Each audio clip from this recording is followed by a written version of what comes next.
Right, well, gents, I've gathered you here today for some important news. I've been... Are you engaged? No. Is it finally? Did she finally return your DMs? No. Unfortunately, I have been unfaithful to Billie Eilish. Oh, no. I have to speak my truth. It's a good year to be a Swiftie, because it turns out that Taylor Swift has won Time Magazine's Person of the Year 2023. This is after we all apparently won it in like 2006 or something, because everyone was the Person of the Year back then. We all got a trophy. Very, very nice. Really? So she's won it twice. Well done to her.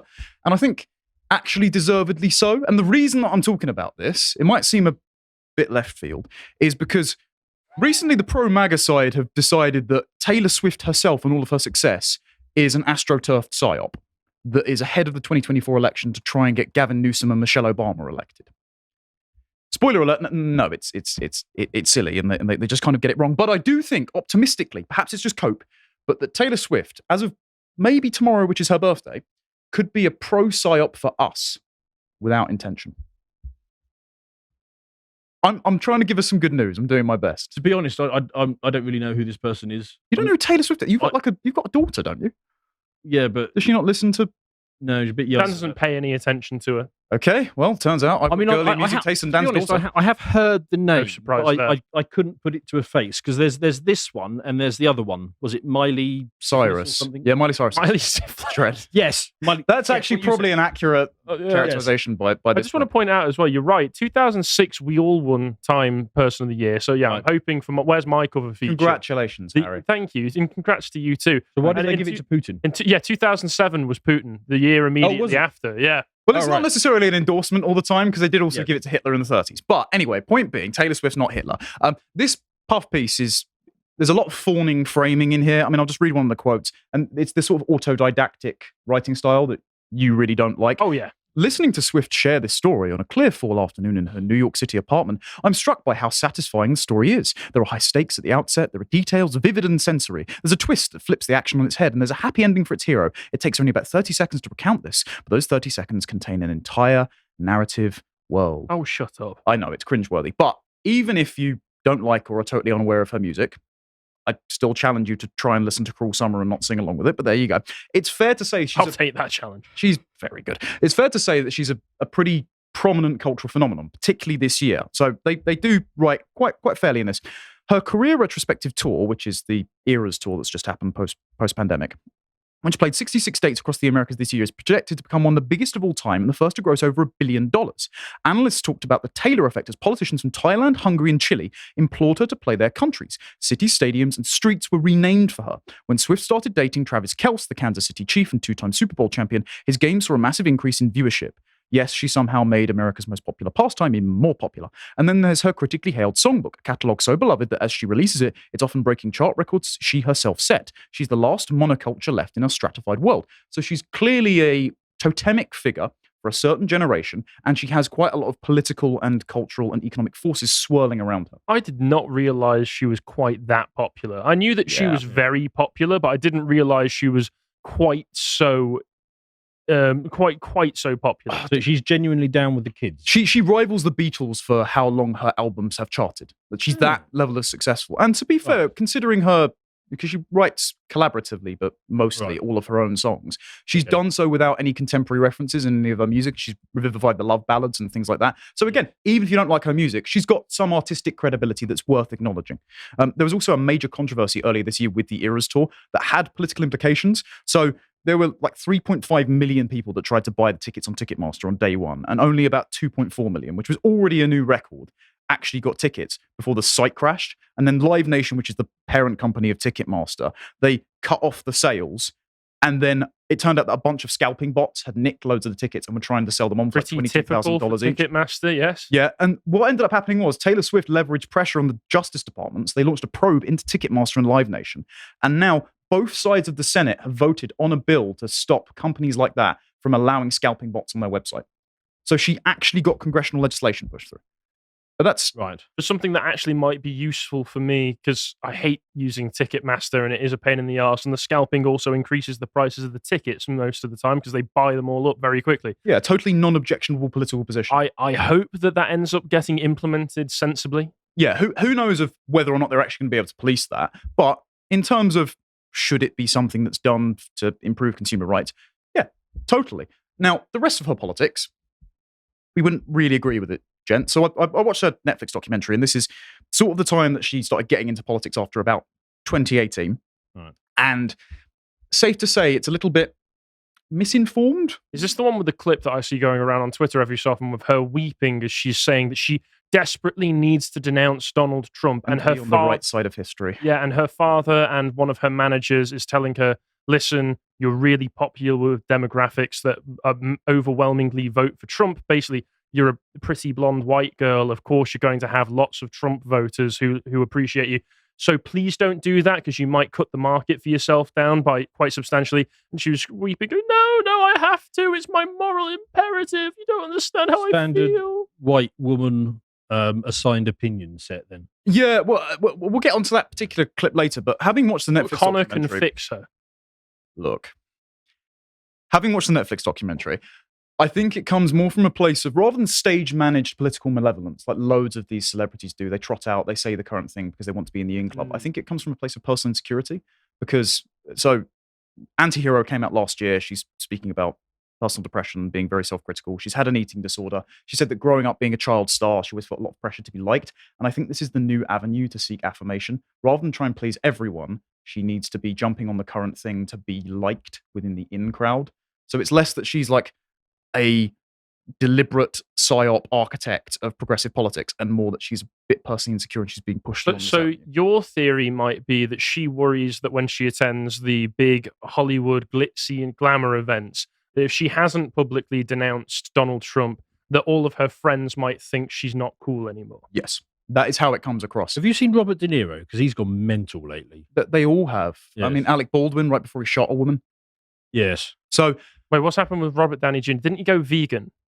I mean, he looks... No, De Niro, not Downey Jr. Oh yeah, De Niro's mental. But veganism is also a... And when you an say illness. she's a child, was she one of those Disney girls? No, she wasn't. No. You're thinking of Miley Cyrus again. Wasn't she a child pop country star? She was, yeah. She very successfully translated it over. This is why in 2009 when Kanye got up and interrupted her at the... Oh yeah, that was her that he was interrupting. Yeah, it was kind of brutally sad actually looking back at it because she was 17 and she got major stage fright. And I'm going to defend it. Kanye was totally wrong. Actually, the music video for You Belong With Me was way better than Beyonce's. So, great song. Being a sensible person, I have no opinion on the quality of any of these music videos. Love stories about, or what can I say? Speaking of love stories, if you'd like to subscribe to the website for as little as £5 a month, you can get fantastic content like mine and Dan's discussion on the most recent episode of Brokenomics on the economics of the dating market. And I mentioned this as well in conjunction with Taylor Swift because her precarious dating life has been a source of inspiration for many of her songs. And it looks like that might be changing and that might be in our favor, even though she might not agree with us on political measures. Now, again, Swift has always been political. In the time that she was holding her tongue, certain section of 4chan tried to claim her, mainly on aesthetic grounds. They thought she might be a secret mid-century German enthusiast. I don't know if you've got the evidence for it, but there does seem to be some evidence that she did used to lurk 4chan. I don't. I know there was evidence that Doja Cat did that, which is quite funny. Well, there's a load of old screenshots that get posted around on Twitter every so often of somebody who looks a lot like Taylor Swift, who doesn't show her full face, but from like the nose down, sitting around posting pictures of herself on 4chan saying like, oh, I'm just chilling, what are you guys up to? And the background is the exact same as the background that contemporary to some interviews that she conducted from home as well. Right, I haven't seen that. I know there is the fun theory that she's actually the daughter of the high priestess of the Church of Satan. I don't put much stock in that, but they do look remarkably similar from old interviews from the 80s. I'm not joking. Oh, okay. Look it up from home. But I'm not... Now, look, I'm not like a Taylor Swift super fan or anything. It's kind of a lie, actually. But anyway, point being, this is like really scummy journalism from Vice. We shouldn't expect that from Vice, but this is just a sheer hit piece. To, I think, pressure her into start talking about politics. This is part of the reason that nudged her along to say really silly things, like, you need to calm down. Neo-Nazis worship Taylor Swift, a skinny blonde Pennsylvania girl they've labeled an Aryan goddess. Nazis and members of the alt-right have been spreading a conspiracy theory that Swift is a covert Nazi. They claim Swift's songs red-pilled America into believing a conservative, racist agenda. Firstly, Taylor Swift is a pure Aryan goddess, like something out of classical Greek poetry. Athena reborn, that's the most important thing, explains Andre Aglin, the writer of the blog The Daily Stormer. It's also established that... I think that's Andrew, I think is his name. Is it? There's no W in the article, but it is also established that Taylor Swift is secretly a Nazi and is simply waiting for a time when Donald Trump makes it safe for her to come out and announce her Aryan agenda to the world. Probably she'll be betrothed to Trump's son and they will be crowned American royalty. I mean, this is obviously a delusional fanfic fantasy. It sounds like a meme. Yeah. To be fair, if she is a covert neo-Nazi, she's probably working for the FBI, because I'm convinced about 70% of the neo-Nazis in America are actually FBI agents. Oh yeah, it's the Bart Simpson meme of "Say the line, Bart." He was known to the federal authorities. Yay! Well, that's the same with the KKK, same with the Black Panthers from the 1970s as well. Same for pretty much every mass shooter. Hi folks, sorry to interrupt the video, but I just wanted to announce that we have a new line of merch in our merch store.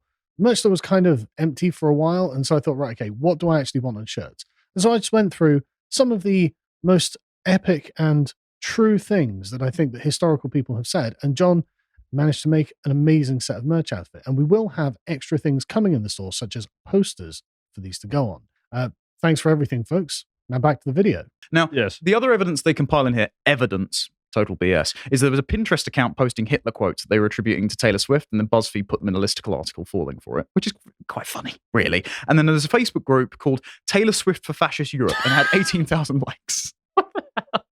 Yeah. Now, the reason she was holding her tongue on politics is because back in the early 2000s, the Dixie Chicks came out against the Vietnam War, and a bunch of people like Bill O'Reilly and other news pundits came out and excoriated them for it. They smashed their CDs. Did you mean the Iraq War?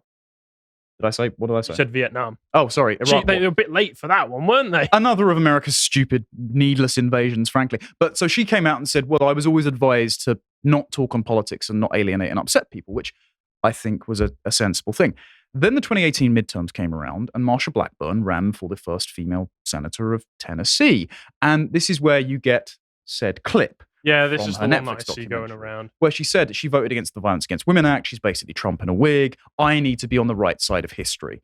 And it was a tad hysterical. It's disappointing. Average 4chan to Tumblr type. She's trying to be on the right side of history by aligning with the Democrats. Yes. And the Democrats were in favour of Jim Crow laws and slavery. Oh, actually. Well, not even just that. I mean, it doesn't look great for you to say something like, she got up on stage when she accepted an award recently, oh, we're pushing for you to vote on the Equality Act, which basically just means that people get equal treatment under the law. And it's like, I think you might have had a very low resolution reading of that bill, Taylor, because it codifies something like gender identity in the law, which is basically impossible to police because new pronouns get created every single day on TikTok, and it's just a legal nightmare. This is sad, though, isn't it? Because this is a young woman getting emotionally upset about what she reads in the news because she only consumes like MSNBC and CNN, and she doesn't realise that it's all bullshit. Yeah, and so she gets. I mean, if what they said was actually true, I mean, I'd be upset by it as well. So I can't blame her. No, I don't blame her at all. And actually, I think it's a real failing of the people that are around her who need to keep her in a psychologically healthy state because she is under intense pressure performing to millions of people in sold-out stadiums every year. Especially because she said in the documentary, my life is planned 2 or 3 years in advance. Like, I've already got the next tour dates for the album before I've written the album. And so I can't step off this treadmill and actually have a family. And she's very anxious about having children, feeling that she's not ready about it because I don't know who's going to replace me next. Did Molyneux get to her? We'll bring up Stefan's tweet later. She then, after coming out, and she made a massive Instagram post announcing Marsha Blackburn and Donald Trump. Trump responded with, I like Taylor Swift's music 25% less now, which I just thought was quite funny, really. How much did you like it in the first place, Donald? Trump's a concealed Swiftie, man of good taste. There you go. She then did this tweet right after the BLM riots, the George Floyd riots of 2020.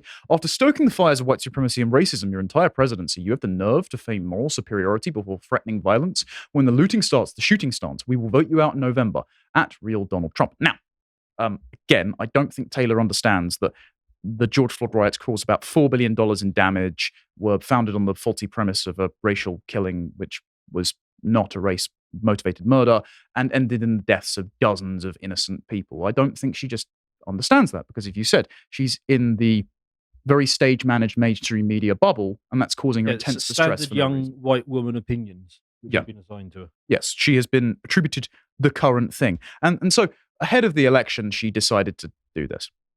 She baked Biden-Harris 2024 cookies. Dan, what are you doing? I think he's listening to Taylor Swift. If you play it out loud, it's going to get copyrighted, so that's not a good idea. Which song have you played up? Connor's got all the best recommendations. Was it? No, that's terrible. That's a rubbish one. Anyway, moving on. I recommend You Belong With Me. It's a great one. It's an absolute belter. Right. Anyway, so point being, the reason this is relevant is because Laura Loomer, who's part of the Trump campaign, obviously, decided to do a groundbreaking investigation, which has a few holes in its theory. But her theory is this, right? Ahead of the 2024 election, she says that Gen Z is going to become one of the most prominent voting blocs. In 2024, Zoomers are officially set to replace Boomers as the largest voting demographic in America. Now, by population, maybe. Oh, that's what. Don't they vote on average much less than any other demographic? That's part of it, yes. Now, one of the things in the 2018 midterms that they thought might lose. So we're going to replace Boomer dominance with Zoomer dominance. I think that's a mad theory, yeah. But part of the strategy she's saying is going to happen is because in 2018 they thought that they might get the Swift lift, because as soon as Taylor Swift made her Instagram post, there were like 51,000 new registrations in the state of Tennessee. I think it was across America, but they thought in the state of Tennessee that might translate to a Democrat victory. It didn't, thankfully. However, she's thinking that if you have Taylor Swift come out full-throatedly in support of the Democrats, because she has more Twitter and Instagram followers than Donald Trump, that will somehow mean more Zoomers vote than Boomers, and therefore it will flip the election to Gavin Newsom and Michelle Obama. I mean, it's genuinely like It's Always Sunny in Philadelphia level drawing the threads together. Why does Gavin Newsom and Michelle Obama come into this? Is this because everybody knows that Joe Biden would be a terrible candidate, so they're saying, oh, put Gavin Newsom in? Yeah, and also that Taylor Swift retweeted Michelle Obama a couple of times, so she thinks that she's in cahoots with the behind the scenes. Like, it's not impossible, but it's just so far afield, it seems like a fan fiction at this point. It seems. She's also saying that Travis Kelce was, because he was dubbed Mr. Pfizer by other NFL players, because he did a Pfizer ad in September saying, get your booster shots, that he's obviously a regime puppet as well, which, okay, may be true, but that doesn't necessarily mean that they're being co-opted part of the Democrat machine. And the reason I don't think that they're co-opted as part of the Democrat machine is because in this, George Soros is mentioned. Now, not what you'd expect, but what happened was during the pandemic, Taylor Swift put up on her Instagram this Instagram story, and she said, "Hey guys, I want to thank my fans for making me aware that my former record label is putting out an album of live performances of mine tonight. This is a recording from a 2008 radio performance when I did when I was 18. Big Machine has listed the date as 2017 release, but they're actually releasing it tonight at midnight. I'm always honest with you guys about this stuff, so I wanted to tell you the release is not approved by me. It looks like Scooter Braun and his financial backers, 23 Capital, Alex Soros and the Soros family and the Carlyle Group have seen the latest balance sheets and realized that paying $333 million for my music wasn't a wise choice and they need money. In my opinion, just another case of shameless greed in this time of coronavirus. So tasteless, but very transparent." Oh, so is this the one that sold the rights to her music and then didn't like it and then just basically re-recorded everything or something? Yes. Oh, okay, yes. Yes. Right, I found something I like about this person. Well, this is what the rake that the pro-America crowd are jumping on. They think that now she's made a deal with George Soros because she's been able to re-release her music with the new rights. Right. That's bloody dumb. But right, let's try and steelman this position, because it turns out that Taylor Swift's impact on elections has been studied. Josh sent me this paper because he's got a psychological study for everything. So this is in Sage Journals. This is titled "Campaign Problems: How Fans React to Taylor Swift's Controversial Political Awakening." Now, the reason the MAGA crowd are kind of worried about this is because the leg of her tour, the Eras Tour in 2024, in October, she's spending 3 days in Miami right before the election. So they're thinking that in Donald Trump's home state, a former swing state, they might try and roll out Taylor Swift to encourage all of the Gen Z Democrats to come out and vote. And they think that because, this is the study found, this is in 2019, it was a study on fan reactions to Swift's 2018 Instagram posts, and young voters revealed that what Swift said mattered and was persuasive because they considered her a friend. So she taps into a very parasocial relationship with all of her fans. So that might encourage young women who have been whipped into a further about whatever Taylor Swift has been whipped into a further about to go to the polls and ensure the Democrats a victory. Yeah, but aren't young women just lost to the Republicans anyway? Because, I mean, not all of them, but I mean... Well, we'll see. I don't believe that that's true. I think that obviously there's a much higher percentage of white women voting for Democrats than Republicans. But 68, I think. But when compared with men... Yeah. But still, overwhelmingly, demographic information seems to suggest that that they vote more for Republicans than any other racial demographics. Only if they're married. This is the thing. Young single white women vote 68% Democrat. And that trend is increasing, as we'll see near the end, because double the percentage of young women are identifying as radically left-wing as young men are identifying as conservative. However, the young men might be able to sway them to become more conservative if they do get married, and Taylor Swift might be able to convince them to get married. Hold on to that theory. Okay. Nice twist. Nice twist. So it's also, they notice here as well, my theory that Taylor Swift has been pushed to be more political, because they note that it's quite a symbiotic parasocial relationship. It's two-way, from the fans to Taylor, to Taylor from the fans. She says she realized through people putting pressure on her, but also on herself, that politics is a question of human rights, and it is extremely important to speak up about it. So it's quite brave of her to be open about the fact that it was finally time for her to speak up. And this is from one of her fans that they interviewed about her post. So the fan is saying, I was waiting for her to come out and be politically engaged, so therefore we're going to love bomb her with all of the positive affirmation in the Instagram comments to say, we're glad you're politically engaged now. And it becomes a feedback loop, because they're seeking friendship and they're also seeking their own opinions to be reflected back at them. So she's a good musician that's been ideologically captured by an industry and the kind of crazy audience members that are now paying her wages. Okay. Which is a bit gutting. And so this is why the likes of Jack Posobiec, who's also jumped on this trend, has said there will be conservatives who applaud the Taylor Swift Time Magazine Award Psyop ahead of 2024. Hello. And later they'll wonder how we lost the country. Screenshot this. Now. Here's why it's dumb. And here's why the George Soros connection undoes the whole thing. And I'm going to cite the Times of Israel here. Fair play. To deflect any idea that I could be critiquing anyone on anti-Semitic grounds, because I too love the nation of Israel. And so, this is the explanation. The reason that she re-released her music isn't because she bought the rights back from the Soroses, or even got the rights back from the Soroses. It's because they have the master recordings, she has the composition rights. So she just re-recorded all of her songs for $2 million as Taylor's version and put them out independently. And they presumably do much, much better because the fans... They recharted. Right. Yeah. So she properly stuck it to the Soros family and Scooter. So there was no deal made? Not as far as we know, no. And all the evidence to the contrary suggests otherwise. So the story is basically Scott Borchetta of Big Machine label, who used to own her music catalog, sold the rights of the master copies to Ithaca Holdings, which is owned by Scooter Braun in 2019. And Scooter Braun's a very big music producer. He used to produce for Justin Bieber and the like. And he also represented Kanye West at the time where Kanye got up on stage and disrupted the performance, and then later did Famous, saying that he probably would have slept with Taylor Swift, which is, again, a bit brutal considering the age gap and the fact that she's just a young girl. The Soros family would have better lawyers, because that's really sloppy drafting. Yeah, it's a bit rubbish, isn't it? Yeah. It just turns out that Taylor Swift is quite smart. I think generally her savviness has gotten her ahead in the music industry. So her catalogue was actually valued at 140 million, but Braun and his backers ended up paying 330 million for it. So well over asking price. So now they're massively in the hole by trying to keep her on one of those tight leash clauses that loads of musicians that I'm sure you've heard all sort of horror stories of over the years. Sorry, repeat the question. Loads of musicians that are trapped in predatory contracts. Oh, yeah, that always happens. Any first-time band, when you're getting in touch with a record label, the record label will explicitly try to screw you over on those contract deals, because they will do it blatantly because they know you don't have any other choice if you want mass distribution. It used to be much worse back in the day, but since you're able to produce and release your music independently now, it's not quite as bad. But still, if you want those big record label payouts of a lot of money in advance so that you can use amazing producers and go to amazing studios in LA and such, then you will need record label money to do so. Yeah, but essentially what you're arguing is because she's managed to sort of undercut the Soroses by like 330 million. Yeah. That's 330 million that they can't deploy on marginal DA races in purple counties. That, and also there is absolutely no reason for her to have made a deal with the Soroses to get her music rights back to then support the Democrats in the 2024 election, because she just re-recorded all of her music and made loads of money and made the fans happy.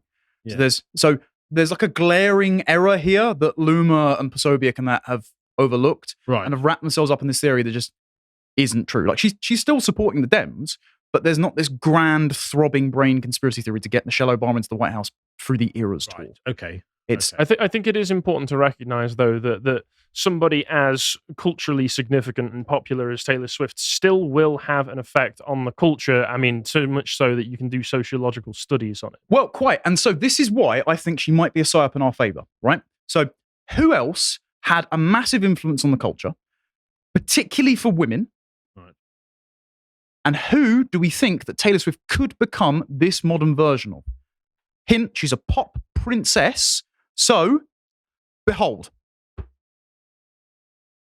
Oh, this has taken a dark turn. No, I don't mean that. No. What I mean is, right, so you were alive in the late 90s. Do you remember how many women were infatuated with the marriage of Princess Diana because they thought that they could have the fairy princess dream too? Yes. That's the kind of thing that Taylor Swift's... And the Arab boyfriend. Well, yeah, we'll skip past that bit, right? Okay. So that's the kind of music that Taylor Swift makes. She made Love Story, You Belong With Me, all of these like love ballads and classic sort of stuff. She had a sort of dark period where she kept getting broken up with, but we're on the upswing now because she's got a new fella. And this is something that my friend Mary has observed in this article. Have so much material for her next album. Let's be positive, right? Okay, so she focuses on the sort of telluric intoxicant of Taylor, because she's a sort of modern troubadourian love poet of the sort of sadness of broken down romances, and lots of women feel that it reflects their experiences. You know the difference between how men and women consume media, right? Men see an aspirational figure in a superhero thing and think, I want to be like him, of where women will see a woman in a story and think, oh, she's just like me. So she'll relate to them, whereas men will look up to them. And that's what women feel with Taylor Swift's music. They feel that the trials and tribulations that she's gone through and that they've grown up listening to her for over a decade now, they can identify themselves in her music. And this is in the Time magazine article because the journalist that wrote it actually interviewed a few people at the Eras tour. And she spoke to two fans. She said, Madison admires Swift for her vulnerability. Quote, which is insane when she's under endless scrutiny, while McCall cites her consistency, which she calls a lost art form. When I ask her how McCall feels about Swift's romantic life, she fields the question elegantly. It's a disservice to focus on that stuff, she says. She's so good at making her personal experience relate to millions of people. When I listen to her songs, I think about what I've been through, not what she's been through. So, I mention this because in our Brokenomics, do you remember when I said it needs to take a sort of seismic cultural shift to encourage commitment among women again, when a lot of the cultural messaging and economic incentives cut against them settling down with a man, when they can basically sell themselves online, right? Yeah. And I said, you're going to need someone like Taylor Swift. Yes, you did. That level of fame to convince them that marriage is a good idea. Well, let's flash back a few years to the tweet that you presaged, because this was voted the worst tweet of all time by Stefan Molyneux, right? This is when... Oh, this was the best tweet of all time. It was very catty, right? So Stefan tweeted on Taylor Swift's 30th birthday, I can't believe Taylor Swift is about to turn 30. She still looks so young. It's strange to think that 90% of her eggs are already gone, 97% by the time she turns 40. So I hope she thinks about having kids before it's too late. She'd be a fun mum. Smiley face, right? I'll come back to Twitter, Stefan. Please. I know that He's refused to. It's I know sad. you've refused to. I know you're at peace now, but I miss this. So the reason I bring this up, brutal. That is. Clap, Stefan. What's even right? Okay, but yes, it's funny. But again, having watched the Netflix documentary, she not only with her body dysphoria, but her intense career pressure is putting off having a child indefinitely because she's very frightened of it. So is she what? Well, he got banned years ago, so she must be like early 30s by now. Yeah, she's 34, I think, tomorrow. Oh, bloody hell. Better get on with it, Taylor. It's relevant. Oh, okay. Okay, right. This is tomorrow at time of recording. If this goes out on the weekend, happy birthday, Taylor Swift. Hope you enjoyed it. And we'll see if my theory totally falls apart. But in the video, she's carrying around like a cat in like a backpack with a little window, like the baby in Death Stranding. So it's getting pretty near the box wine and 10 cats level of stuff. So what can save her is this, a birthday party proposal by her new fella, who actually looks like things are going well with, right? This is that Travis Kelce guy. He's a football player. So this is a leak by the Daily Mail. And they've reported that Swift is moving into his $6 million mansion after returning from the South American leg of her Eras tour. So that was in November. And she's turning 34 tomorrow. So again, happy birthday. And for her birthday celebrations, there was an insider who leaked to Daily Mail. I promise this is not just gossip column, right? That Travis has something special. There are whispers he could use the opportunity to propose. That's what everyone, including Taylor, is hoping for. So Taylor Swift wants to get married to the man, right? This is the highest profile woman in the world who just won the Time magazine thing. She is one of the most popular pop stars in history. And you're about to miss your window of opportunity. My DMs are open. Like, okay, right, whatever. Right, point is, I think this could be total dink death. This could be an extinction event for all those bloody TikToks we've seen. So what you're saying is that both you and Travis can fix her? I wish him the best of luck, because I think so many women will turn around and go, this is basically our generation's Princess Diana, except with that tragic car wreck. So I've just looked up the man, and just going on, what do you call it? Intuition? No, the face demographic thing. Physiognomy? Yes. I would say he's not a shit lib, I would have thought. He is. Oh, He is he? absolutely is. Yeah, he did a Pfizer ad. But look, point is, okay, it doesn't matter if he's a liberal, because look at this chart. That's going to get nickel-backed, isn't it? Right. So this is a recent University of Michigan social attitude survey, Right. and this is the political identification of 18-year-old girls and boys. So the girls are trending very left-wing, as you can see. Yes. The boys, total inverse. So what happens when Taylor Swift puts out basically pro-marriage and pro-kid propaganda by getting married? You're going to have loads of liberal young women who like Taylor Swift going, I want to be like Taylor Swift and find my man. And the men they're going to couple up with are going to be, by probability, overwhelmingly conservative. So it doesn't matter what brainwashing they're programmed to, because married women vote Republican.